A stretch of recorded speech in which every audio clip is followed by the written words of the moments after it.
ബഹുമാനപ്പെട്ട സയ്യിദ് സമസ്തയുടെ പ്രസിഡന്റ് ജിഫ്രി മുത്തുകോയ തങ്ങളാണ് ഈ യോഗം ഉദ്ഘാടനം ചെയ്യേണ്ടത്. അദ്ദേഹം അത് സംബന്ധമായിട്ട് വളരെ വിശദമായിട്ട് പറയും. ഒരു കാര്യം ഞാൻ ഓർമ്മപ്പെടുത്താം, ഇപ്പോൾ പല സ്ഥലത്തും പല പരിപാടികളും പങ്കിടുമ്പോഴൊക്കെ നമ്മുടെ ദീനീ പുരോഗതിയെ സംബന്ധിച്ച് ആരും പറയാറില്ല. സമസ്തക്ക് എഞ്ചിനീയറിംഗ് കോളേജുണ്ട്, സമസ്തക്ക് കമ്പ്യൂട്ടറുണ്ട്, സമസ്തക്ക് മറ്റേതുണ്ട്, മറിച്ചുള്ള ഭൗതികമായ നേട്ടങ്ങളല്ലാതെ സമസ്തയുടെ ദീനീ പ്രവർത്തനങ്ങളെ സംബന്ധിച്ചോ അതുകൊണ്ടുണ്ടായ നേട്ടങ്ങളെ സംബന്ധിച്ചോ എവിടെയും വിലയിരുത്തപ്പെടാറില്ല. കലക്ടർമാരുണ്ടാക്കി, അതുപോലെ തന്നെ ഡോക്ടർമാരെ ഉണ്ടാക്കി, അതുപോലെ മറ്റു ഭൗതികമായ പുരോഗതി ഉണ്ടാക്കിയതിനെ സംബന്ധിച്ചല്ലാതെ ദീനീ പുരോഗതി സമസ്തയെ കൊണ്ട് ഈ കേരളത്തിലുണ്ടായി അല്ലെങ്കിൽ കേരളത്തിന് പുറത്തുണ്ടായി എന്നതിനെ സംബന്ധിച്ച് ആരും പ്രസംഗിക്കുന്നില്ല. വെറും ഭൗതിക പുരോഗതിയെ സംബന്ധിച്ചാണ് എല്ലാവരും പറയുന്നത്. ഇപ്പോൾ അടുത്ത ദിവസം SKSF-ലെ പരിപാടിയിൽ തങ്ങളോടൊപ്പം സംബന്ധിക്കാൻ എനിക്ക് സാധിച്ചു. അവിടെയും കേൾക്കാൻ കഴിഞ്ഞത് നമുക്കിപ്പോഴത്തെ സബ് കളക്ടർമാരുണ്ട്, നമുക്കിപ്പോഴത്തെ എഞ്ചിനീയർമാരുണ്ട്, ഇത്ര അതുണ്ട് ഇതുണ്ട് എന്നല്ലാതെ ദീനീ വളർച്ചയെ സംബന്ധിച്ചോ ദർശനെ സംബന്ധിച്ചോ ഒന്നും ഒരു ചർച്ചയും അങ്ങനെയുള്ള ഒരു സംസാരവും ഇവിടെ നടക്കുന്നില്ല. അതുകൊണ്ട് കാലം വളരെ മാറിപ്പോയി. ഞാനൊരു പ്രാവശ്യം ചന്ദ്രിക ദിനപത്രം വായിച്ചപ്പോൾ ഒരു ചെറിയ റിപ്പോർട്ട് കണ്ടു.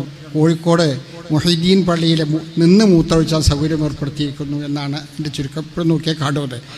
അന്ന് ഒരു പള്ളിയിലും എവിടെയും നിന്ന് മൂത്രമൊഴിക്കാൻ സൗകര്യമില്ല. അപ്പോൾ അതൊരു അത്ഭുത വിഷയമായിട്ട് കണ്ടിട്ട് പ്രസംഗിക്കാനൊക്കെ പോകുമ്പോൾ ഇങ്ങനെ എടുത്ത് അവരെ കളിയാക്കാൻ വേണ്ടി, മുജാഹിദീകളെ കളിയാക്കാൻ വേണ്ടി എടുത്ത് പറയാറുണ്ട്. ഇന്ന് എല്ലാ പള്ളികളിലും നിന്ന് മൂത്രമൊഴിക്കാനുള്ള സൗകര്യമുണ്ട്. അപ്പോൾ നമ്മളാകെ മാറി. ബഹുമാനപ്പെട്ട EK ഹസൻ മുസ്ലിയാരോട് കൂടെ 10-12 വർഷക്കാലം ഞാൻ ജോലി ചെയ്യുന്നു. അന്ന് അദ്ദേഹം പറഞ്ഞൊരു വാക്ക്, പഴയ കാലത്ത് വഹാബി ഉണ്ടായിരുന്ന ആ സ്ഥാനത്ത് ഇപ്പോൾ സുന്നികളുള്ളത്. പഴയ വഹാബികളെ സ്ഥാനത്താണ് ഇപ്പോൾ സുന്നികൾ എത്തിച്ചേർന്നത്. വഹാബികൾ മൗലൂദ് പാരായണം വേണ്ട എന്ന് പറഞ്ഞിട്ടില്ല, അർത്ഥം പറയണം, അങ്ങനെ യോഗം നടത്തണം എന്നൊക്കെയാണ് പറഞ്ഞത്. തീരെ മൗലൂദ് നിഷേധിച്ചിട്ടില്ല. അപ്പോൾ അതുപോലെ സുന്നികളും തന്നെ പരിഷ്കരിച്ച് വേണ്ടാത്തതിലൊക്കെ പോയി ചാടി നമ്മുടെ നല്ല കാര്യങ്ങളോടൊക്കെ വേണ്ടത്ര താല്പര്യം കാണിക്കാത്തൊരവസ്ഥ എത്തിയിരിക്കുകയാണ്.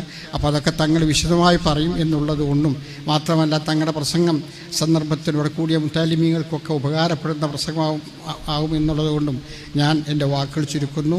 25 വർഷക്കാലം നമ്മുടെ ഈ ദർസ് മുടങ്ങാതെ നടത്തിയെന്ന് മാത്രമല്ല ഒരു പ്രശസ്തമായ ദർസായിട്ട് നിലനിർത്തി എന്നുള്ളതാണ്.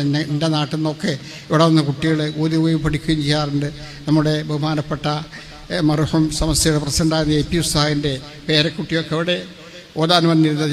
ചിലപ്പോൾ ഞാനിങ്ങനെ കോഴിക്കോട്ടേക്കൊക്കെ പോകുമ്പോൾ വണ്ടിയിൽ പോരുമ്പോൾ കുട്ടിയെ കൊണ്ടുപോയിട്ട് അവിടെ കൊണ്ട് ഇറക്കടാന്ന് പറയുന്നോട്.